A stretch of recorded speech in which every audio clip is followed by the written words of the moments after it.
Hey everyone, welcome to Morethanmeetstheseguys. This podcast is a journey through the Transformers from the beginning of the animated series with two old friends coming at it from different perspectives.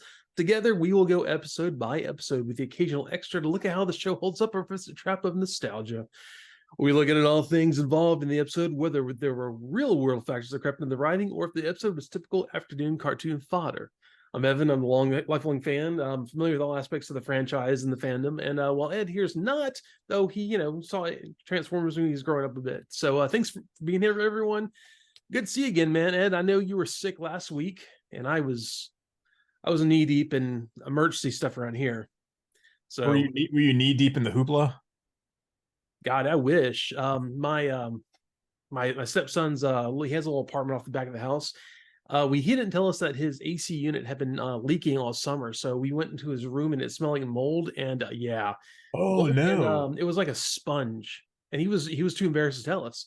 I'd go in there like, dude, this has got to go. So we ripped up carpet for the beginning of the week. Oh And, no! Is it like a window unit or something? Or it's like it's weird. It's not a window unit. It's like an old it's in the wall. It's a weird old unit. I think the guy it's from the 70s, an old General Electric unit. And it's almost kind of reminds me more of like when we were growing up in the elementary schools, you'd have the those low units in the wall underneath the windows. yeah. It's kind of like a Oh, version of that. okay, And it leaks, unfortunately, because there's not a lot of tray for the condensation. So he right. doesn't know to pour like bleach or vinegar in there to keep the To get the buildup. algae, the buildup out. Right. Yeah, I showed him a little trick. I got my shot vac and I sucked it out like basically a cork of algae, and then we just pour things in there and we ripped that carpet for a couple nights. So Ooh, yeah, that's no sorry to fun. everyone. That's no fun. But Oh, speaking terrible. of things from the 70s, that you said that AC's from the 70s. You know what else is from the 70s? What's that? You and me, we are from the 70s, and Yeah, we are from a generation that grew up watching a lot of old TV show reruns. yeah, 100%. Yes. Like a lot of TV, like a lot of the TV. I think that probably the majority of the TV that we watched when we were kids was probably stuff from the 60s and 70s that was just in reruns that would they would Three's just show, Company. Yeah. like you wake up in the morning and it's like, oh, like I'm gonna there's like Bewitched is on, Yeah. or I Dream of Jeannie are Leave it to both on. Beaver.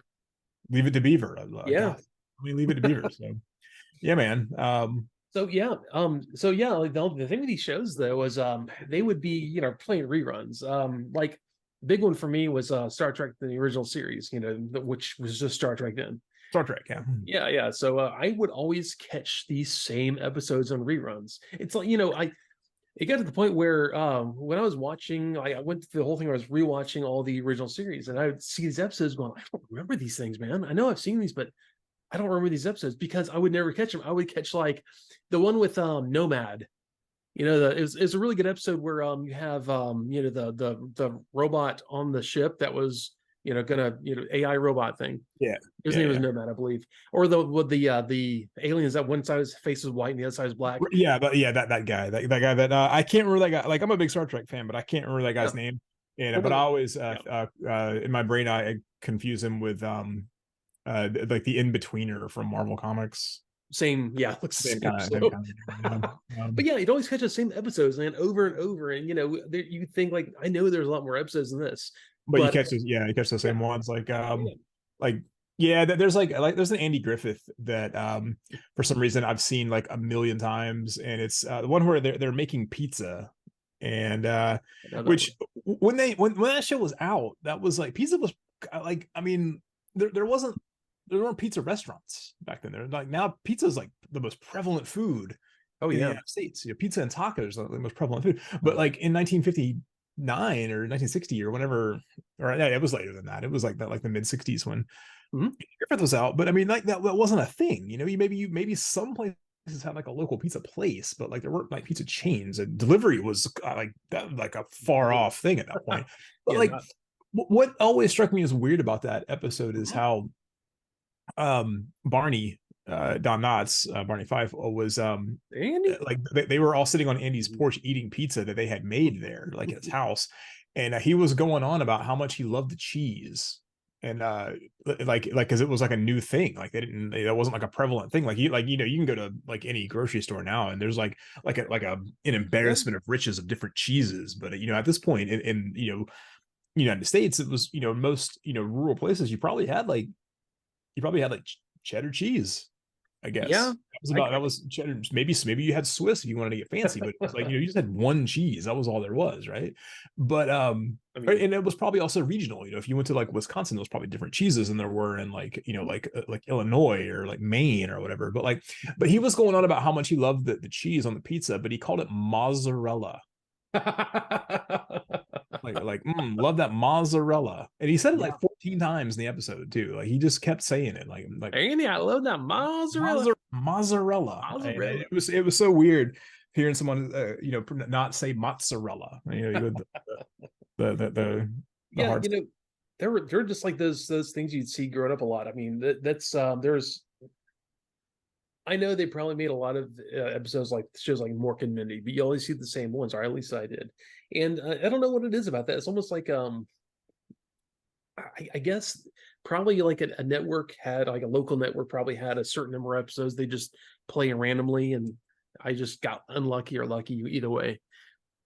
But Yeah, yeah, that's probably accurate. I think I saw the I mean, I know I've seen a lot of like Laverne and Shirley, but the only one, but I remember seeing the one where like they sort of band. Like I've seen that one probably like 50 times, and then the other ones I've seen like maybe once, like where like Laverne was trying to teach the band how to be cool, and she was like, yeah, to take your guitar and like play it with your teeth, like trying to make them like Jimi Hendrix or whatever. And so like, but these guys are total nerds, and so like the one guy's got like a snare drum and he's got a snare drum on his face.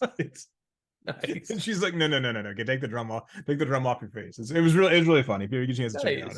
Yeah, it's kind of the things I think that we always we think about when we think about shows like that. And the reason kind of this kind of works into this because man, this episode right here, Decepticon Raider and King Arthur's Court, I saw so much growing up. Oh my god, there's episodes I've forgotten about that I'd watch again and like, oh wow, I feel like I haven't watched that in years. This episode, I knew all the hot points of the episode. Well, as it were, because this is kind of a silly episode. But yeah, the all the little points of the episode, man, I just like, let's just go through this. I know this when I probably watch it once a year, and I'd remember almost the entire thing verbatim. So yeah, that's why it kind of brings into to this. But dude, we are back to Doug Booth.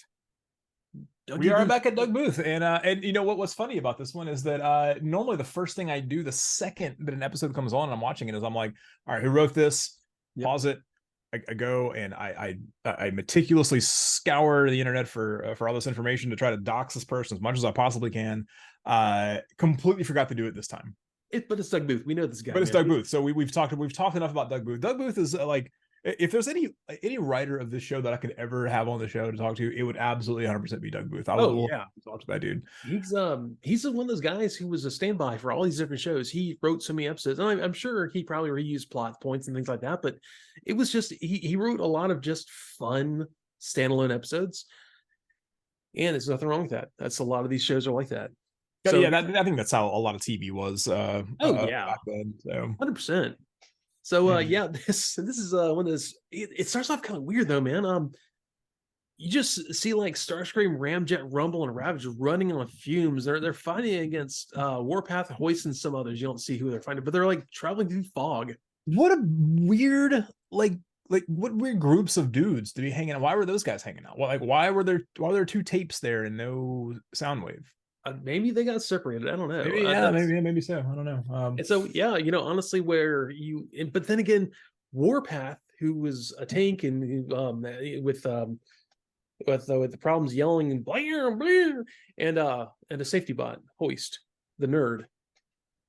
He's not the worst one though. Oh no, by far he's not the worst nerd. I think that would. No, he's not the worst of the geeks. And as a matter of fact, this episode went a long way to make me forget that he is one of those geeks. I think it's just one of those, like when you know some nerds in school, and then like you're like, man, you guys are awful. And then like one of them, one of them would like, you hang out with one of them one day, and you're like, wait a minute, this guy's actually pretty cool. And like, why are you hanging out with those guys?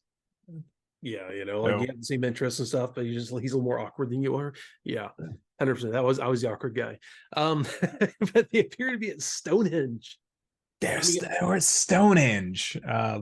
and like Rumble detects energy and they look for it. I mean, I guess okay. Well, okay. The difference here is there's Stonehenge, and then there's this cave they go into, which is which there's no cave near yeah. Stonehenge.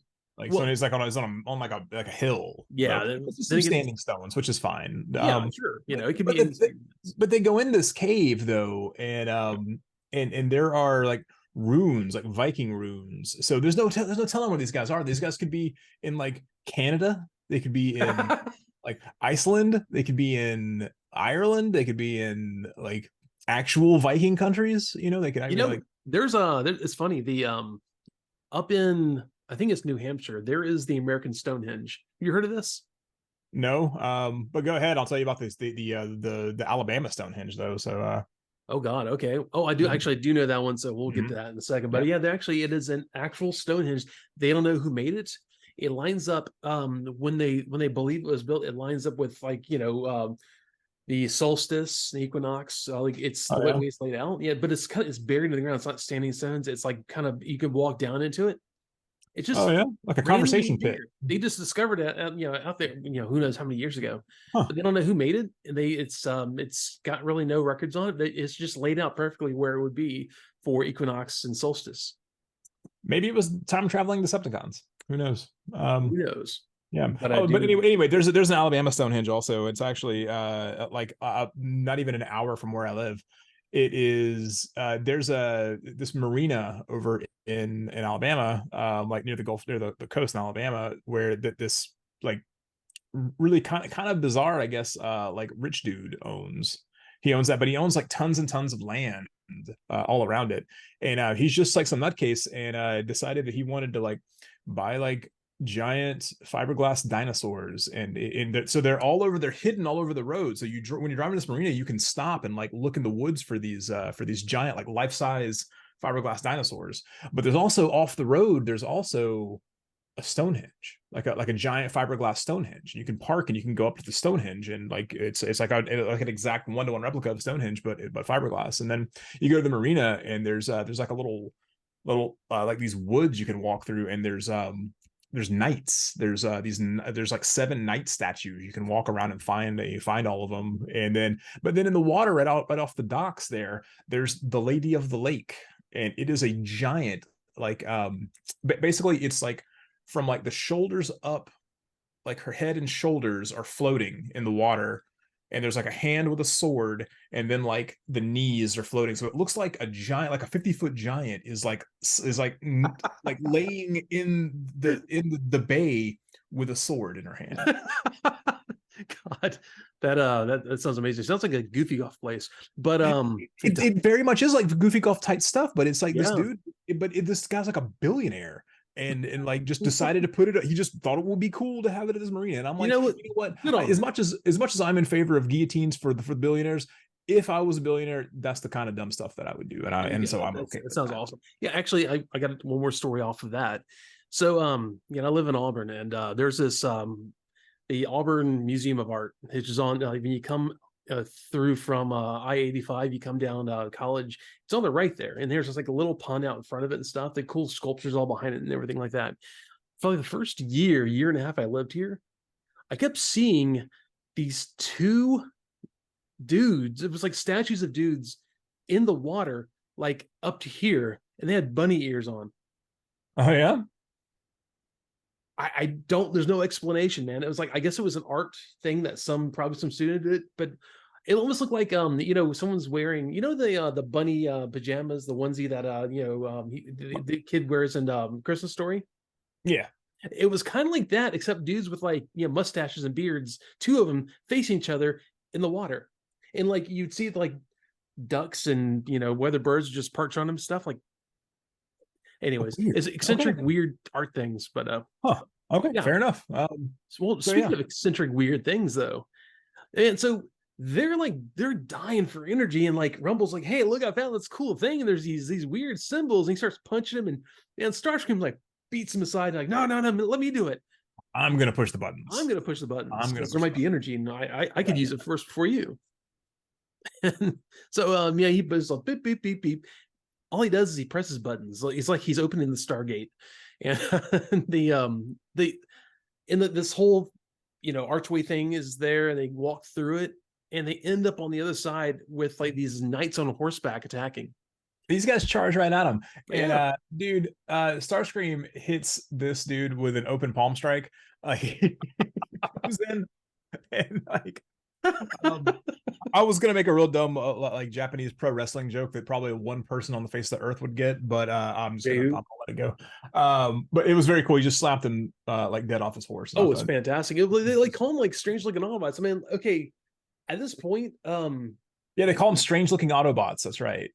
Because the Decepticons see these guys in armor and they think that they're robots. Yeah, which okay. And I'm like, okay, that's they say like, oh, they're just humans in like metal. Okay, whatever, that works. This one guy, like after the guy gets slapped,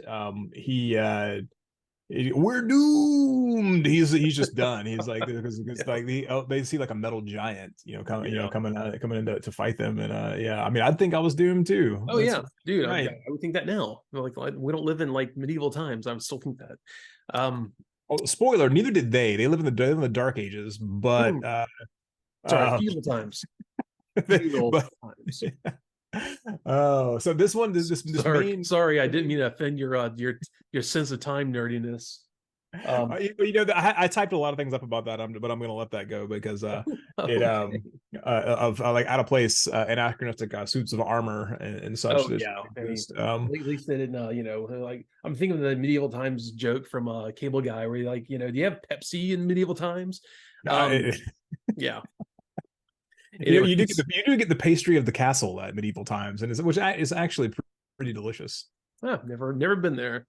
Oh, you should go. Oh, it's a lot of fun. You should absolutely go to medieval times. Yeah. Anyway, speaking of medieval times, though, the lead guy, the lead knight here is like, okay, this is going to go down as the worst set of subtitles in all of Transformers, because like they only work about half the time.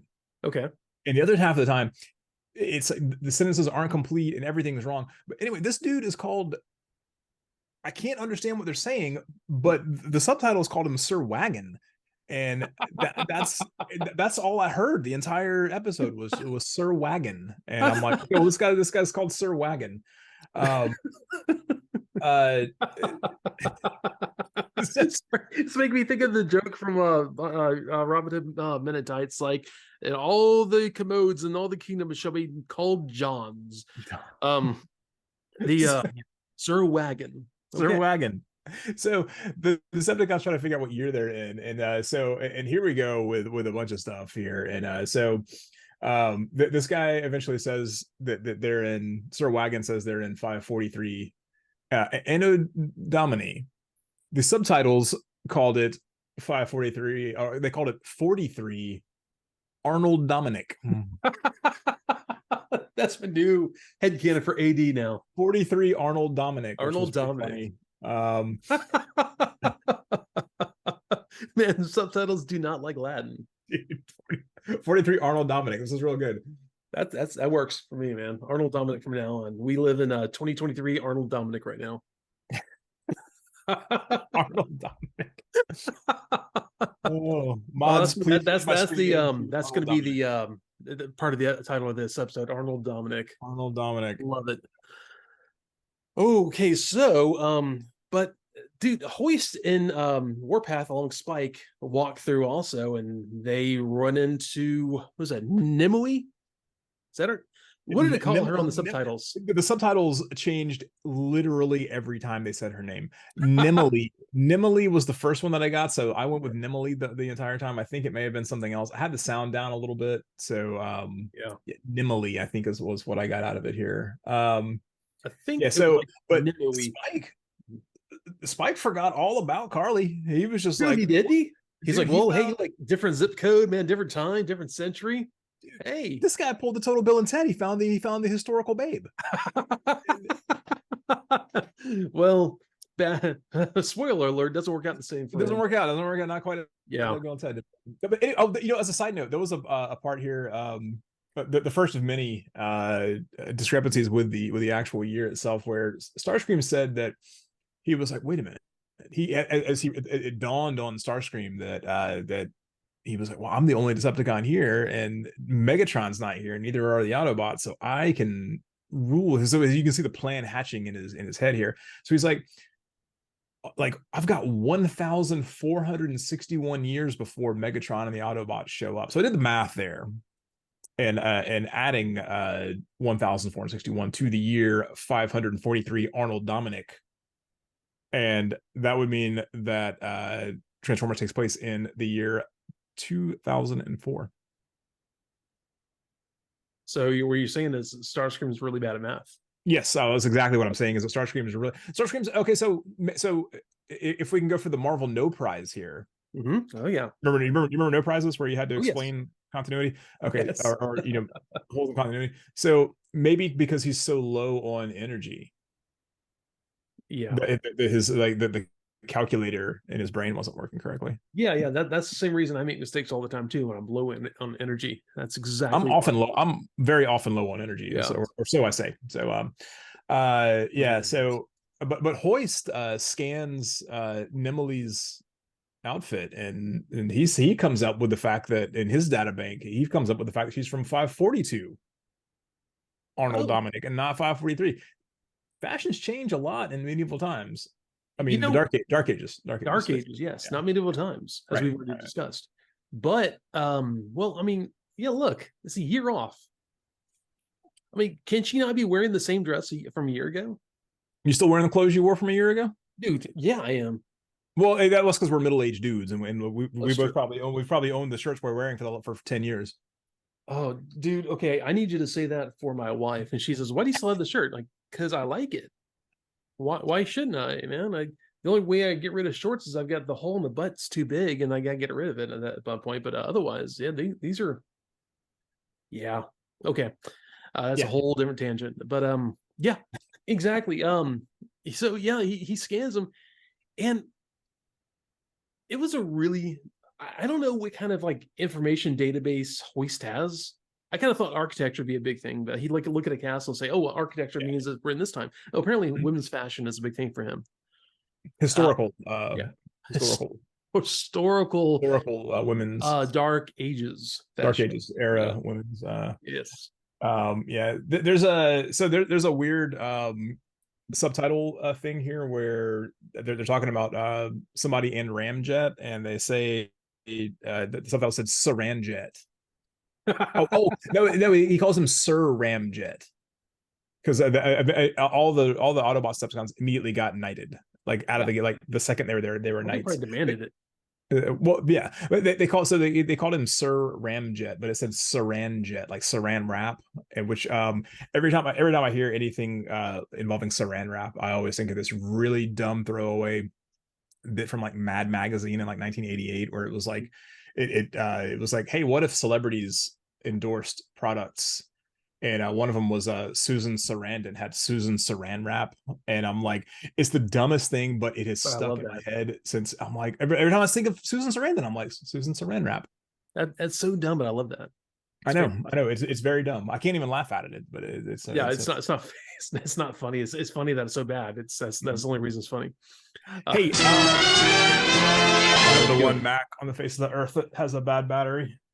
Oh, really? Yeah. And actually, yeah. Like everybody's like, "Oh man, mine goes for like a week," and I'm like, I started this at I was at 27% when we started, and I was down to 9, and I'm like, I don't think this is gonna last. So yeah. I don't know. Mine doesn't last that long either, but whatever. All right. So they immediately go back.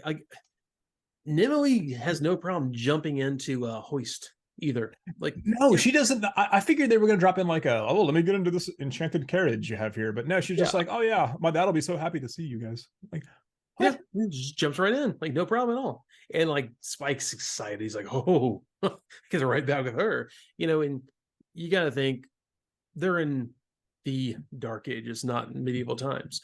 She probably isn't the most like doesn't have the best hygiene, but anyways, no teeth brushing and stuff. Oh, she probably stinks. Oh yeah, definitely. It's been out there running from Decepticons and all that.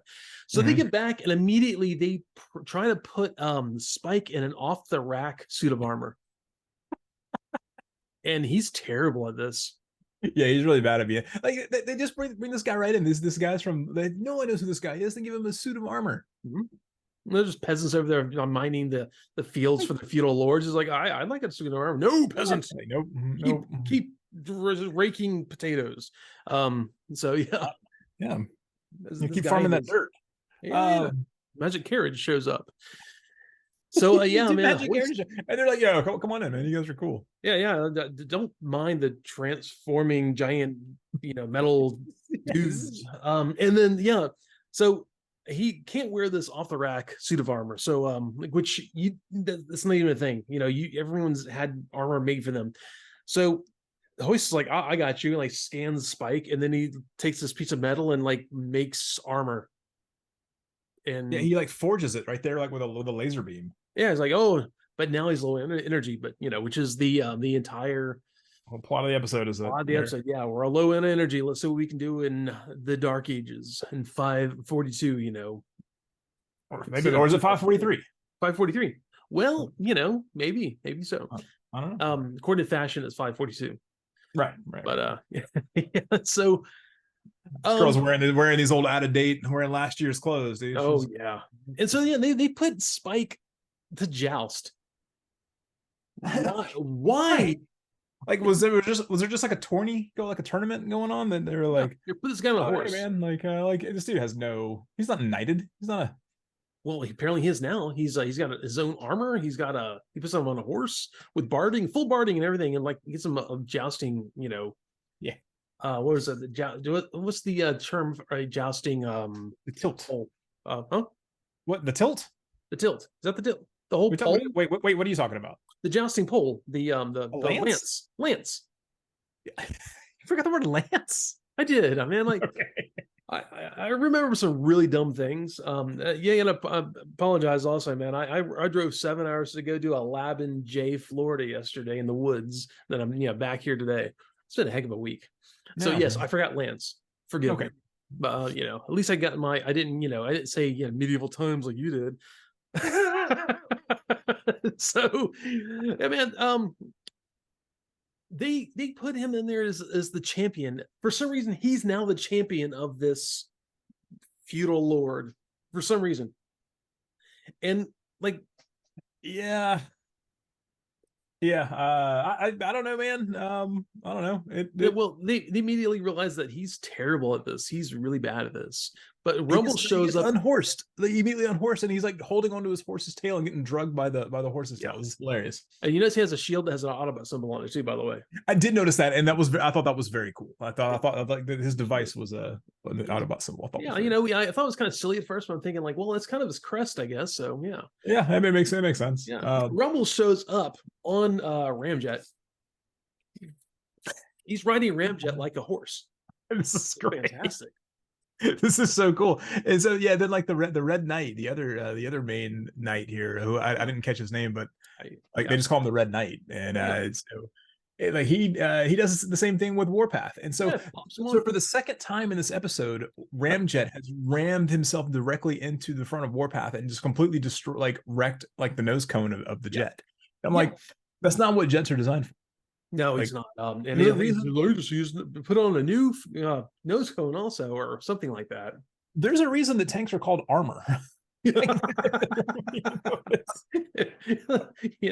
a reason why jets have wings and like engines and jet engines, and like why tanks have treads and big guns and like armor all over them. Yes.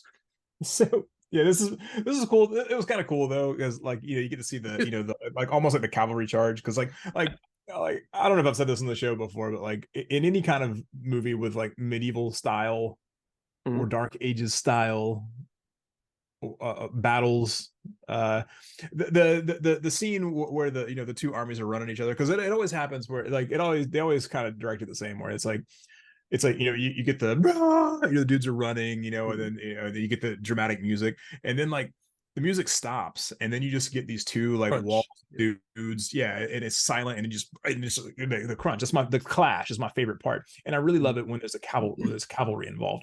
If the cavalry win, I think it's awesome. If the cavalry lose, I think that's also awesome. I don't care. Like, I don't care as long as I get some sort of a clash. Yeah. I think it's very cool. You have a favorite? You have a favorite like battle clash? Honestly, and I really think the I would really think the fight, even though I the movie's not great or anything of it, the charge in Braveheart when they are like Yeah, basically, that's kind of like the gold standard. That was like one of the first yeah. times you ever saw that, like in that at that scale on a in a big movie like that. I think Braveheart's fine. If you take out all the dumb like anachronistic like ahistorical stuff in it, which Yeah. is the entire movie.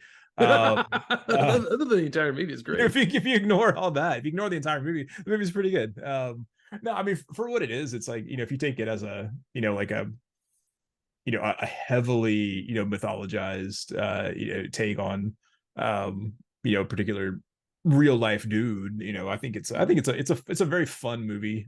It is. And it's good, it's fun, it's good enough. Okay, so real quick, I'm gonna take a huge tangent real quick because Uh-oh. dude, we're here like we're recording this a few days before like really a couple days before Halloween really. So Right. it's gonna come out on Halloween. So let me ask you, any new horror movies you've watched here lately? Because I got one I want to talk about here in a second. I completely New forgot to bring horror this up movies? earlier. New horror movies? Or something you've No. seen that just stands out to you that you've watched. Um, no, I haven't really watched any new movies at all lately. I did rewatch last night actually. I rewatched I was as an aside, I have I'm getting over a back sprain right now. And this is like day 7 of this back sprain. And the older you get, the more trivial things trigger those things. Because I hurt my back when I was 17 at a corrosion of conformity show. And so since I was after when I was about 26 or so, I heard it again, and then I never really healed up correctly, I guess. So about once a year, I tend to like throw my back out or sprain my back or whatever. And it's and initially it was from like, oh, I lifted this thing weird, or I was at a weird angle, like cutting some hedges, or I was picking something up wrong or something like that. And now it's like, now that I'm 48, it's like I was talking on the phone with my mom. You sneezed. And yeah, that's how, how I throw my back out these days. But Yeah. so no, last night I was taking some muscle relaxers, and I would drink I was having a whiskey, so I was a little, I won't say loopy, but I'm like, okay, cool. So I want to watch something weird, so I watched while I was going to bed, I watched a Midsummer Oh, yeah. again, and which is like, as far as like modern horror films go, that's one of my favorites. But then I woke up this morning, and I watched like the last like 10 minutes of it, because I went to sleep. But and then I watched The Witch, which is Oh, which is one of my favorite that's good. modern horror films. Which, so that's what I've watched. We've talked about, I think we've talked about those before, and there's nothing that I can say about either one of those movies Oh, that yeah. somebody smarter than me hasn't already said. So Well, some it's other like white guy with a beard hasn't said on another podcast. So. yeah, exactly. So we actually, so I told you like I think about a week ago, I went to look on Shutter for Mandy because we were like, we didn't watch it in a while. I kind of want to watch Mandy, which I love that movie. So good. Couldn't find it on there, so I'm like, well, man, let's see how much it costs on Amazon. So it's like $8, Mhm. worth it, man. So I started watching it and I'm like, man, there's a lot more to this. Like Mhm. the whole beginning started a lot, a lot. I don't know, it went on a lot longer. Had Starless from King King Crimson. Crimson, Yeah. which is a fantastic song. And all these things that were added to it. And I'm like, man, this is a lot longer than the cut they had on Shutter. It's like, I feel like the cut on they on Shutter was had on Shutter was, it was kind of trimmed down and edited for like a shorter runtime, like hour and a half or something like this. This Mhm. is like a 2 hour cut. There's a lot more of that really cool animation in it. There's a lot more stuff with the revenge going on, and he drops some really bad acid in the like towards the middle of he's fighting and stuff. All that stuff was not in the Shutter version, so this is like, oh, this is the definitive version. This is great. So much more stuff in there. So I talked to you about that earlier this past week. The thing is, I've only seen that version. I've only because I didn't see it until I watched it on iTunes, and that's the version that's on iTunes. I had no idea, and I'm so much happier. It's worth it to me to own that and see that. But also, so we watched it last night. It was on my my wife's list for a while. It's called Mother with exclamation point. I don't know if you've seen that. No, I haven't, but I have some friends that are more horror inclined friends and acquaintances on around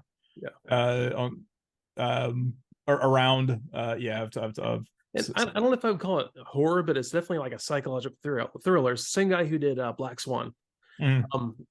Really cool movie. I immediately wanted to wake up today and start seeing what people thought about it, because it's very this is very obviously loaded with biblical I guess symbolism, but it was like so confusing because there's other stuff that doesn't really fit with that. So it was a really cool movie. It made me unbelievably anxious watching it, and really like pissed off through a lot of it, just because of things that the characters were doing. Not pissed off at the character that Jennifer Lawrence was playing. She's actually the one I was like, trying, like yelling at the screen, like, come on, do something. But yeah, the guy, I cannot think of his name right now. French actor. Was he the guy who was No Country for Old Men? Anyways, yeah, he plays the husband. Anyways, really interesting movie. I don't want to talk about it because I don't want to give anything away, but it was one of the ones that makes you angry, and you I will say this as a student of science, because I'm trying to finish up my bachelor's of science right now. It made me even more upset after I realized what it was about. So anyways, I'll leave it there. Mother is on Peacock, I think. Paramount Plus or Peacock, one of the two. Anyways, yeah, really good, weird, maybe angry, and really awkward movie. So yeah, but anyways, back on this, man. I remember we were going to talk about that. I completely went past all that earlier. So yeah, man, Starscream is they're really doing that fight, the jousting, and Starscream is just done with Chivalry. He's like, man, forget this. He grabs Nimue and takes off. Yeah, he kidnaps her. He kidnaps her, and but then what do we get then? Though we get a druid. We get this druid comes out of nowhere. And he's got like an owl hanging out with him. Is there a druid with a certain name we might know? I mean, it seems Did they name him? Did he have a name? I kind of thought it was I thought it was supposed to be Merlin. I mean, I figured it was supposed to be Merlin, but like, okay, but spoiler for the rest of the episode here is that King Arthur never shows up in this episode. Like dude, Merlin outlived. He lived before them. He was much older. Come on. Yeah, but I mean, the episode is called A Decepticon Raider in King Arthur's Court. King Arthur is not in this episode. Well, it was named after that the story by Mark Twain. Yeah, right. Yeah, exactly. And it is not spoil. Like I don't know if you've ever read that or not, but this does not follow that. Well, I mean, at a surface level a little bit, but it does not really follow the especially and thematically it is absolutely not does not follow that at all, because it's the Twain story has a lot of themes of oh man, like class struggle and this kind of thing, and there's a cool part where the Yankee takes King Arthur and they disguise themselves and they go through and to see how the peasants live. And it kind of leads to like a lot of reforms of how the ruling class treats the peasant class and this kind of thing. So it's a fantasy. Okay, yeah, that's definitely it's very much a liberal fantasy. Some Marxist fantasies. Man. This druid, which I assume is Merlin, is doing his whole cryptic thing. He's talking like in cryptic rhymes about, and like he's very, I don't know. It's like he's talking around the situation. I don't know. He gives this owl a rat tail as a snack. That was yeah, it does, which actually makes that's makes sense. Yeah. So we're back at the castle where Starscream and Rumble and all them are hanging out, and it's Sir Wagon's castle. Oh, Sir Wagon's castle, of course. Sir Wagon's castle. Yeah, they're coughing from me on energy.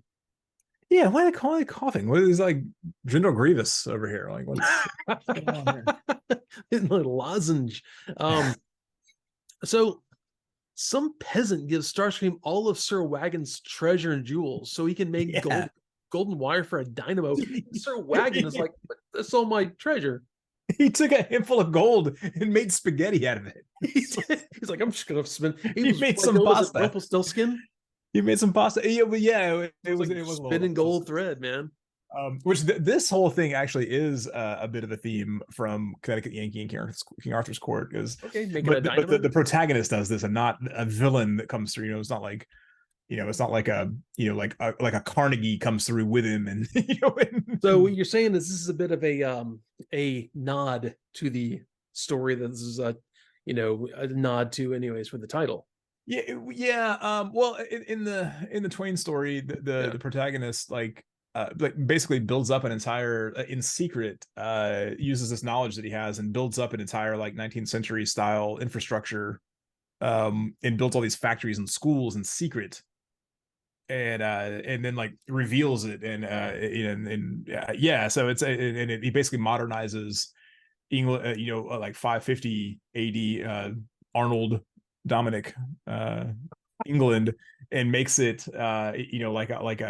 he just basically skips over 1200 years or 1300 years or whatever of development, but that's basically what it is there. Gotcha. Okay. But yeah, so Starscream like makes this wire and all this, but then he gets these peasants to like push the Conan wheel around to make it so they can generate energy, and I've said before how Decepticons a lot of times they have real good ideas about like clean energy and renewable energy and green energy, and I'm like, but this is totally like a new thing. Normally it's like solar or wind or whatever, but now I'm like, maybe we should go to a barbarian based power grid. Well, then you have barbarians who are forged on the wheel, and they'll fight in arenas, and then they'll yell out to Crom, and they'll fight off wolves. I mean, that's a whole thing, man. That's a whole subculture you can develop from that. That's what I'm saying. We can go to a barbarian-based power grid. It's fine. Like, well, then he'll just become a thief, and he'll piss off the snake dark god, and it's a whole problem, man. They're not doing anything wrong. They're making human soup up there on their hill. They're cults. Yeah, whatever. It's fine. Yeah. So a bird poops on Starscream after this. Yeah, man. They're trying to figure out how to get this. Yeah, he poops on him, and like they're trying to get all the this stuff together. They're collecting charcoal, rock salt, potassium nitrate. They're trying to figure out where they get the potassium nitrate. And when the seagull poops on Starscream, and then and then Rumble's sent off to collect all the bird poop. Yep, he comes back with a lot of it too, man. He's like a bucket full of it, and it's all over his head, and they're all hanging out on him. The subtitles call Starscream sunscreen here. But the girl whose name I already Nimue. So, but now she ends up in the tower with Sir Wagon, and now she's all like smitten with Sir Wagon. She forgot all about Spike. Well, yeah, man. This is one of those, I don't know, it's one of those, tropes where the bad guy isn't really that bad, where he sees his situations like, we've never actually talked. We've never talked as equals or people together, and like, oh, and I suddenly realize that you don't smell as bad as the other people in my little feudal kingdom here. So I think you're pretty nice. If I can put it in the parlance of the modern times, girls only want the Chad. They do not want the nice guys. Oh man, that's a whole bucket of tangents. So Spike's an incel. Spike's a 4chan incel. He's also like 16. Spike's a 4chan incel. You're actually sorry. I was just adding to that. I guess you're right. So Sir Chad, Sir Giga Chad over here as I think that's what they call. I don't know. I hear my son say these words often, and he says you're saying Giga Chad. Giga Chad, Giga Chad. Amazing. So there's a part where the Decepticons or Spike got tossed over the ramparts, and and like he just immediately just ripped his armor off because he didn't drown, which I'm like okay, fine, whatever. But he's underwater. Buckles and stuff. All the buckles come right off here. So if this was D&D, he would have taken like 6d6 of drowning damage, so he'd be dead. So it would have been a water elemental down there also. Right, without a doubt. So so he's underwater, and the Decepticons are like planning this stuff, and Ramjet's like, oh hey, you got the potassium nitrate, and we need to get this in the silver and the charcoal. And Spike pops up out of the water. He's like, they're getting charcoal and silver? Like, how did he hear him underwater? You can't hear anything underwater like that. No, ridiculous. This is stretch the limits of my believability. I can't. This did it right here. This is the final straw, man. This is what killed the believability. I get you, man. Charcoal. Spike being immersed and hearing broke my immersion. Yeah, not the ripping off his armor from him being from 2004 to 543. It was quick release armor. He had he like breakaway. It was like it's like those track pants you have with the tearaways. Yeah, party boy. Yeah. I never put that together, but yeah, that's exactly it. Yeah, he's got breakaway tracksuit armor. He's like he's in the Lakers. So Warpath, Warpath. I'm just seeing do the Pontius dance. the party boy dance. He's also party right now. So Warpath gets his army together to lay siege to this castle, and he's got a total of 10 men with spears and 15 knights, and they're gonna go lay siege to this castle with 10 guys with spears, and these guys have no pants on. They're only wearing like male hauberks, and they have some spears. This is pretty cool. I applaud this. Especially when Warpath, Warpath by himself could have basically just taken out this entire castle by himself with no fear of low energy, man. Can't do much. So I gotta say, this is like the amount of knights that they had in an Army of Darkness. They try to make it look like there was like a full army, but there's only like 10 dudes hanging out, and they had to try to make it look a little different all the time. But it's just the same 10 dudes all the time. It's like they just got 10 dudes from medieval times. They just got the blue knight, the green knight, the black and white knight, yellow knight, red knight, the Pepsi knight, turkey leg knight. Oh yeah. So there's this guy Sir Wolf. He's been in this episode since the start, but never got really a name. But he's a big fat knight with a cool. He has a bad guy mustache. He has a curly mustache. How come this guy gets the cool name Sir Wolf? Sir Wolf, this guy's awesome, but he's super cool because he picks up Sir Wagon and he press slams him over the wall and just tosses him out of the castle. This guy's great, man. Give me a spinoff of Sir Wolf versus and Sir Wagon. I think I think that his name was supposed to be Sir Wigan. I think is what he's supposed to be called. Sir Wigan. Wigan. Like the town of Wigan. Yeah, I guess so. I guess I don't know. Yeah, so here comes this druid again. This is pretty cool. Dude, he casts Call Lightning. Which is a for you 3 D&D fans out there. Yeah, that's a druid spell. It's not a wizard spell. Oh yeah, he calls lightning, and actually it was a call storm or call lightning. Anyways, yeah, he calls lightning. Whatever, dude. And like empowers Warpath and Hoist just enough to make it difference. Yeah, they said it felt good though, so good for them. Yeah, man. Wait, dude, I'm sure if I'm hungry, like I dry biscuit is going to be great for me too. I don't know, man. This is more than dry. This is like a hamburger, man. This is more than a dry biscuit. Maybe like it was like a really bad McDonald's cheeseburger, like real small. But hey, I'll take it, man. But so they jump the moat and ram through the castle wall. It's just cool. It's so cool. If I were Sir Wagon, I'd be like, dude, it's my castle. Stop. We're cool now, right?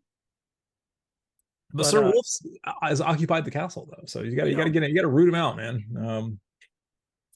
So yeah, the kind of the fighting, kind of comes to they destroy the dynamo, and the kind of the fighting kind of comes to an end here. It's like a siege wagon Tesla coil. It is actually really much. Yeah, it kind of is. I love it. They're trying to get all charged up, and like Starscream's like hanging out under the charging portal thing that they do. Like, come on, Starscream, you've been in there for a while. He's, well, I need more than you do. He's like saying like, I'm more important. I'm going to hang out here longer. They're like, These are like out of there. No one wants to like leave. a fight over the shower. Like, here's all the hot water. Yeah, he's the guy who woke up first, got out of the hot water. They were pissed off. They're gonna have to take cold showers now. Yeah, exactly that. But yeah, old Sir Wagon. He's like he's just, twists like a little wire together and puts it on Nimue's finger. Like, I'm sorry, it's not a proper ring or something along those lines. She's like, bro, you're rich. You had a treasure chest full of treasures. Like, but it's all spun gold now. It's on a dynamo that's melting now. It's fine. It's still gold. It was his grandma's gold. He said earlier it was his grandmother's gold. And then like Spike's like, oh, he didn't get the girl, but he has an MIT student girlfriend in the modern times. So the Chad once again. Yeah, the Chad gets it. I don't know why. I think Carly just uses Spike to get with the Autobots, honestly, but totally using him. She uses them for science, I guess. Yeah, that's the whole thing. Of course. Yeah, he said that. So this wrapped up, but we get like a little bonus thing. They do. I know, it's great. So the druid leads them back to he explains the whole thing that he built this the Stonehenge, like the time tunnel or whatever, but then like a dragon moved into it. So they go back, and what's in this cave? We get an actual dragon. A green dragon. Actual dragon. This was super cool. And then like he has like this, he's like, what does he say? It's like, I've got my dragon fire here to scare him off. And it's Dragon's Bane. He's got like dragon repellent. That's what it was. Dragon's Bane. It's gunpowder. He like has a little gunpowder bomb. He throws the dragon. Dragon's like, nah, dude, I want to deal with that right now. And they all run in there and they go back in time, and man, they get back over there, and Starscream like tackles Megatron. It's like, oh, Megatron. Okay, so that was a really weird scene because it looked almost like the dialogue did not look like it matched what was going on with that, because what's going on in this is like what the dialogue is like Megatron, didn't you miss me? Like aren't you happy I'm back or whatever? But it's animated like they're like legitimately like he's like legitimately like going for the throat, like he's trying to fight Megatron and kill him or whatever. It was really those are the kind of a discord of what was going on there. It was really weird. But then the whole episode he's like, hey Megatron, I'm back, and Megatron just looks at the camera and he makes this like Arnold or Sylvester Stallone face and just goes, no. And that was the end of the episode. He's like, man, I got rid of you. Yeah, he like Starscream tackles him like like a dog would, he's excited to see, like, oh, he jumps all over you and stuff, like, get off me. He's he's pretty dejected, even though he tries to usurp Megatron all the time. Yeah, whatever. Yeah, so this is one of those episodes I saw a lot growing up, and I always hated it, but going back and watching it now, it's just kind of goofy. It's just very it reminds me of the Star Trek, the original series episode where they are there's like this whole thing where they had to pretend they're cowboys and they like fit in. I can't not remember the name. It's like I don't know what was going on with that episode, but there's like the OK Corral thing. Yeah, it's not that. Yeah, it's. I thought you were gonna say City on the Edge of Tomorrow at first, but it's not. That's a much better episode. Which is the best Star Trek episode. Well, yeah, it's pretty good, man. It might be the best one. Balance of Terror is up there as well. That's a good one too. Yeah. But for the original series, anyways, yeah. Yeah, from the original series. I actually saw. I had to tell someone recently who should have known about the one in the Next Generation where Picard is captured, and David Warner is as a Cardassian is trying to gaslight him about the three lights. I don't know who David Warner is. Oh my gosh. He played. Oh, you didn't see? You've seen Tron? No, I've never seen Tron. You are the weirdest nerd in my generation. All right. I'm pretty sure we've covered the fact that I haven't seen Tron on this show in the past. Okay. David Warner, this guy, him. Oh my God. Okay. I'm a little if you're not watching on YouTube right now, Evan's like Googling David Warner. Yeah, right, I'm gonna find things he's been in that you should know. Dude, okay. Titanic, Star Trek 6, The Undiscovered Country. Never seen that one. That's actually a really good Star Trek movie. Okay. Yeah, Tron, in the Mouth of Madness, was he? I love In the Mouth of Madness. I don't remember that, but apparently he was. Dude, he's been in so many things. He's done a lot of voice acting. Yeah, so I'm gonna sit here on looking on IMDb while we're all doing this. I don't know, dude. I know you know the guy's name. I know you've heard his voice. Anyways, I yeah. don't know, So probably. I don't know. David Warner He was plays a a best friend of mine. Cardassian who's torturing Picard, and he's like, "All right, Picard, I will let you go back to your Enterprise if you tell me that there are four lights. There are three lights." Yeah, that whole episode. It's a really good one. That's one of Yeah. the ones. But I had to tell people who you know the episode I'm talking about, right? I'm pretty sure. I mean, I've seen every episode of The Next Generation, Yeah. for better or worse. He was actually in Star Trek 5 and Star Trek 6. Played two different characters in Star Trek 5 and two in Star Trek 6. See, you're looking at it too. I see. All right, okay. So yeah, Star Trek 5 is terrible, and I don't know why you watch that, but Star Trek 5? 5? Yeah. Five's terrible. Five's The Search for absolutely terrible. God? Yeah. Why does he need a spaceship? You know, it's got these spaceship. That's right. Yeah. Yeah. Anyways, so where was I going with that? My God. I Okay. think we were talking about this show and like how we felt about the show overall. I don't know. I completely lost why I actually had to find David Warner for you. Yeah, so this is one of those episodes that I've seen a lot, you know, and it's I appreciate it now more than I did back then because I've had time away from it. We haven't spoken in a while, so we're friends again. It was just a funny, weird, goofy episode, and no, you know, it was, I guess it's just supposed to be character development. It's not at all. It's a throwaway episode. It's No. So for me, man, Kid Brain loved this episode. This was like, I mean, there were cavalry charges. There were knights, and like if there's one thing I love more than robots when I was a kid, it was knights. You know, the you know, and all this stuff, dragons, knights, robots, time travel, all this cool stuff, things that I loved when I was a kid.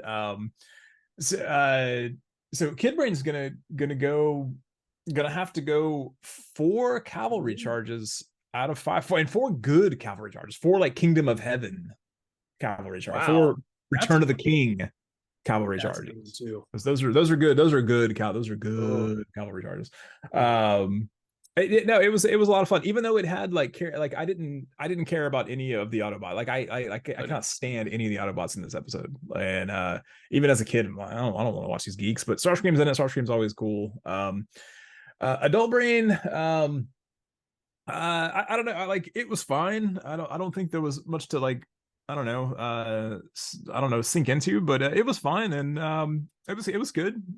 And it got me thinking about Mark Twain, which was cool, and which I liked a lot. So Adult Brain's gonna go 3 anachronistic suits of armor out of 5 because I was very annoyed that there was full plate armor in the 500 ADs, because that was not a thing until about almost 1,000 years later. So I held it in as long as I could. Okay. I held it an entire episode. Finally, I want to pull out my Palladium guides to armor and castles and all that. God, I just bought a copy of that the other day. I love that book. It's so good. Goodbye. The art in it is kind of questionable in some of the weapons, but it's a great book. It's pretty I don't know, it's pretty in depth. It is. It is. And listeners out there, if you don't know what we're talking about, Palladium Books was it still sort of is a role-playing game company that made Rifts was their big claim to fame. It was a game called Rift. It was like kind of notorious among like tabletop role-playing folks as like the most overpowered thing, where you could play anything from a bum to a dragon starting off. And anything in between. They also did the Robotech Macross. Robotech, yeah, they did Robotech, which is to this day, I think it's the longest single game I've ever run in my entire life. Nice. I never actually got to play a game like that. Also, they did Teenage Mutant Ninja Turtles and Mutants and Masterminds. They did not do Mutants and Masterminds. I thought they did. It was a different company. They did a game called Heroes Unlimited. That's what I'm thinking of. Heroes Unlimited. Okay, but they had a spinoff of that called Ninjas and Super Spies. Yep. That was like a modern day like James Bond meets like Enter the Dragon sort of thing. That was who did Mutants and Masterminds? Was it It doesn't really matter, but I want to say it's Fantasy Games Unlimited. Okay. Okay. But I might be wrong on that. God. Not like we've played, RPGs for years or anything like that. Right, exactly. But yeah, so but anyway, Palladium also they did like a reference work called the Palladium Book of Weapons and Castles. That is a giant. It was like a giant book full of drawings of tons and tons of swords, different types of armor, castles, and all this stuff. And it was cool because it was like in theory it was supposed to like work with like any like RPG like rules, so you could use that book in like D&D or like GURPS or whatever, and just have like, and even if you didn't, you had a giant like 250 page book of just a bunch of pictures of cool like swords and clubs and daggers and armor and stuff. They did all kinds of like armors, like they did like Central America, Mayan armor. It was real super comprehensive. Yeah, exactly. And it was a cool book. I want to like I found a copy in one of my local game stores. Had a like apparently a guy passed away, so his kids donated or like not donated, but they had a bunch of his stuff on consignment there. And there was a big like milk crate full of like 80s D&D stuff, and I was like, ooh, the Palladium Book of Weapons and Armor and Castles. I actually just got a bunch of my old RPG books, and I found a bunch of them, including this old AD&D second edition like handbooks, like the Dwarves Handbook, Elves Handbook. The brown cover books. Arms and Equipment Guide. Yeah, those are cool. Those are very cool. I found all this, like, man, what am I going to do with these things? I'm thinking about doing like consignment also. Well, much of those things I've got. I don't know, just sell them, because at this point, like, what am I going to do with Gnomes and Halflings guidebook? They're cool. They're very cool. They're cool. They're also sitting in boxes and taking up space, and they're heavy, dude. They're so heavy. So back put them on the shelf. Do like I do. Put them on the shelf and don't play them from the shelf. Yeah, exactly. I've got the original Ravenloft box set right down there. Nice. Yeah. So yeah, anyways, back to so. Man, like I told you, I saw this episode a lot when I was growing up, and I would think Kid Brain. Actually, I was like tired of seeing it, man. It was like all the time, and I don't always go into Kid Brain stuff, but I remember this episode so flipping much. So I would definitely give this thing like Kid Brain would give this thing like a 2 out of 5, just because I saw it so much. And then go back to it though. I mean, this is actually it's funny. It's I don't know. It just. I love seeing the D&D stuff from the Druid, like Con Lighting. They're just all those little tidbits. That was super cool. I'd definitely give a good 3 out of 5. I give it a 3 out of 5. Well, no, you already used that. God, I already used that, man. You gotta come up. You got. Yep. I will give this 3 out of 5 drops of seagull poop on Rumble's head, and that would be good for me, man. Honestly, it was just fun. So yeah, guys, sorry about the last week. It was just I had so much going on. Ed was sick, and we know now why. We kind of keep this thing going pretty regularly, but life gets in the way sometimes. Dude, I got up Saturday morning at 4 a.m. to get ready to drive down to Jay, Florida to go walk in the woods for 3 hours, and then I drove back to Auburn. So it's been just one of those weeks. And I told you about the carpet thing already. It's my wife turned 40. So it was just one of those busy weeks. So I appreciate everyone hanging with us and checking us out. Seeing the new subscribers on YouTube is always cool too. Appreciate you guys being there and listening, and appreciate you all for hanging out with us. This couple aging nerds talking about 22-minute toy commercials. So yeah, man, I'll leave it there. Join the Discord. The show notes are there, man. It's pretty active. Actually, one of our members, Trigger, they're always making really cool art, really nice art for like Soundwave was posted, and I think Starscream also. So yeah, they're really good about that kind of stuff, and love Trigger posting art.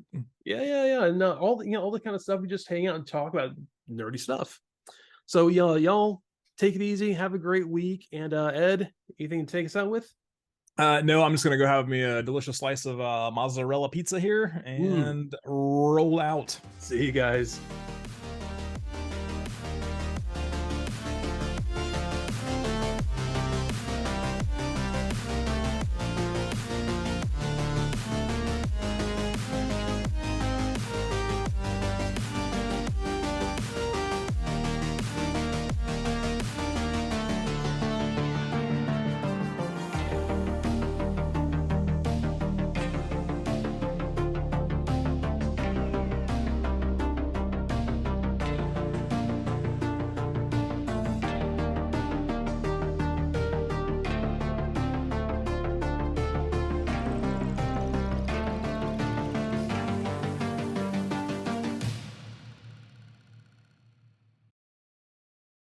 More of the Mises Guys is performed by Evan Johns and Ed Strickland.